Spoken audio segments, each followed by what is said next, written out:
Hi hello welcome to new వేదిక channel. ఈరోజు మనము జనరల్ స్టేట్మెంట్స్ని క్వశ్చన్స్ కింద ఎలా ఫామ్ చేయాలో చూద్దాము. ఈ ముందు ఇప్పుడు ఎగ్జాంపుల్ ఫస్ట్ వన్, ఇక్కడున్న స్టేట్మెంట్ దే కెనాట్ గో, దానికి మీనింగ్ వారు వెళ్ళలేరు. ఇప్పుడు దీని క్వశ్చన్ కింద ఎలా కన్వర్ట్ చేయాలి అంటే ఈ కెనాట్ అనేది ఫస్ట్కి వస్తుంది, అంటే ఇక్కడ అండ్ దే ఇక్కడ and go and question mark can they go. ఇప్పుడు దీనికి తెలుగు మీనింగ్ వారు వెళ్ళలేరా. ఇలాంటి మరికొన్ని ఎగ్జాంపుల్స్ చూద్దాము. టాక్, అతడు మాట్లాడలేడు అన్నాం. అంటే ఇక్కడ ఎప్పుడైనా మనకి సెంటెన్స్ లో కెనాట్ వస్తే కనుక మనం అప్పుడు ఏం చెప్తామంటే లేడు, లేను, గలను, గలము ఇలాంటివన్నీ వస్తాయి. సో ఇప్పుడు ఇది ఒక ఇంగ్లీష్ సెంటెన్స్, దీనికి మీనింగ్ ఇది. ఇప్పుడు దీన్ని మనం క్వశ్చన్ ఫామ్ లో కన్వర్ట్ చేస్తాము. ఇక్కడ హీ కెనాట్ టాక్ అనే దాన్ని కెనాట్ హీ టాక్ అని మనం కన్వర్ట్ చేసాం. దీనికి మీనింగ్ ఏంటంటే అతను మాట్లాడలేడా అని మీనింగ్. నెక్స్ట్ వన్,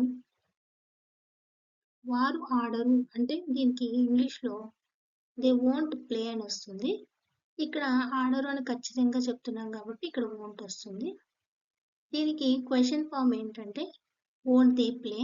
సో దీనికి తెలుగులో మీనింగ్ వారు ఆడరా అని. నెక్స్ట్, అతడు రాయకపోవచ్చు అన్నాం. అంటే ఇక్కడ వచ్చు అని వచ్చింది కాబట్టి మే వస్తుంది ఇక్కడ. అలాగే అతడు అంటే హీ వస్తుంది, రాయడం అంటే కనుక రైట్. కానీ ఇక్కడ రాయకపోవచ్చు అంటున్నాం కాబట్టి మే నాట్ వచ్చింది. రాయవచ్చు అంటే కనుక మే వస్తుంది. ఇప్పుడు దీని క్వశ్చన్ లో కన్వర్ట్ చేస్తే కనుక మే నాట్ హీ రైట్ అని చెప్తాము. తెలుగు మీనింగ్ ఏంటి అంటే అతడు రాయకపోవచ్చా అని వస్తుంది. అండ్ నెక్స్ట్ వన్, నేను వెళ్ళకూడదు.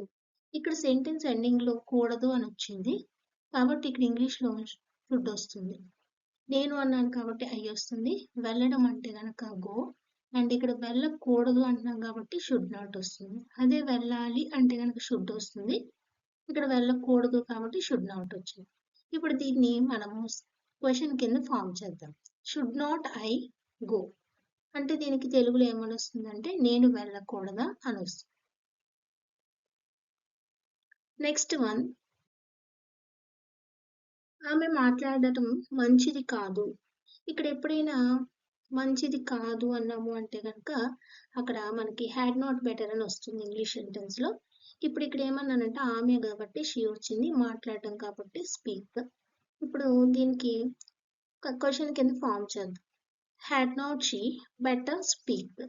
సో ఆమె మాట్లాడటం మంచిది కాదా అని క్వశ్చన్ కింద అడగాలి. క్వశ్చన్ అడిగినప్పుడు హ్యాడ్ నాట్ అనేది ఫ్రంట్కి వస్తుంది. నెక్స్ట్ సెంటెన్స్, మీరు వారిని ఒప్పించలేరా. సో ఇక్కడ మీరు అన్నాను కాబట్టి ఇక్కడ యు వచ్చింది, అండ్ వారిని అన్నాను కాబట్టి దెమ్, ఒప్పించడం అంటే కన్విన్స్. కాకపోతే ఇక్కడ నేను డైరెక్ట్ గా క్వశ్చన్ ఇచ్చాను, మీరు వారిని ఒప్పించలేరా అని అడిగాను కాబట్టి ఏంటంటే ఇక్కడ ఫస్ట్ క్వశ్చన్ లో ఎలా వస్తుందంటే కాంట్ యు కన్విన్స్ దెమ్ అని చెప్పాలి. Next one, the boy cannot think about such problem. So ఇక్కడ ది బాయ్ అన్నాను, ఆ అబ్బాయి, అండ్ కెనాట్ కాబట్టి లేదు అని వచ్చింది ఎండింగ్ లో. అండ్ థింక్ అంటే ఆలోచించడం, అండ్ అబౌట్ అంటే కనుక గురించి అని, సచ్ అంటే ఆ సమస్యల గురించి అని. ఓకే, సో ఆ అబ్బాయి అలాంటి సమస్యల గురించి ఆలోచించలేడు. So the boy cannot think about such problem. Next one, may not she follow them. ఇది క్వశ్చన్ ఫామ్ లో ఉంది. సో ఇక్కడ మే నాట్ అనేది ఫస్ట్ లో ఇచ్చాము. ఓకే, షీ అండ్ నెక్స్ట్ వచ్చింది ఫాలో అండ్ దెమ్ వచ్చి. సో ఇక్కడ సెంటెన్స్ తెలుగులో చూద్దాము. షీ అంటే కనుక ఆమె, అండ్ దెమ్ అంటే కనుక వారిని, అండ్ ఫాలో అంటే అనుసరించిన. ఇక్కడ అనుసరించకపోవచ్చు అన్నాం కాబట్టి మే నాట్ వచ్చింది. అది అనుసరించవచ్చు అంటే మేతో స్టార్ట్ అవుతుంది. ఇక్కడ నెగిటివ్ సెంటెన్స్ కాబట్టి మే నాట్ చెప్తాం. Next one, should not the girl learn such methods. తెలుగులో చూద్దాం. ఆ అమ్మాయి అలాంటి పద్ధతులు నేర్చుకోకూడదా అని అన్నాం. అంటే ఇక్కడ నేర్చుకోకూడదా అని క్వశ్చన్ అడిగాను కాబట్టి ఇక్కడ నేర్చుకోకూడదు అంటే షుడ్ వస్తుంది యాక్చువల్ గా. కానీ ఇక్కడ క్వశ్చన్ ఫామ్ కాబట్టి ఇంగ్లీష్లో సెంటెన్స్ షుడ్తో స్టార్ట్ అవుతుంది. షుడ్ నాట్, అమ్మాయి అన్నాను కాబట్టి ది గర్ల్, అండ్ నేర్చుకోవడం అంటే లర్న్, అండ్ సచ్ మెథడ్స్ అంటే అలాంటి పద్ధతులు. Next one, want you go with them. So ఇది క్వశ్చన్, మీకు తెలుగులో దీని గురించి చెప్తాము. మీరు వారితో వెళ్ళరా అంటే మీరు అంటే కనుక యు, అండ్ వారితో అంటే విత్ దెమ్, అండ్ వెళ్ళడం అంటే కనుక, కాకపోతే ఇక్కడ వెళ్ళరా అని అడుగుతున్నాం కాబట్టి వోంట్ వస్తుంది. ఓకే, నెక్స్ట్ వన్,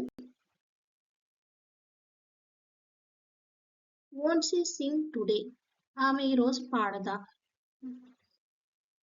సో ఇక్కడ ఆల్రెడీ ఏదైనా ఒక పని చెయ్యను అని చెప్పినప్పుడు, చెయ్యము అని చెప్పినప్పుడు మనం వోంట్ అని యూజ్ చేస్తాం.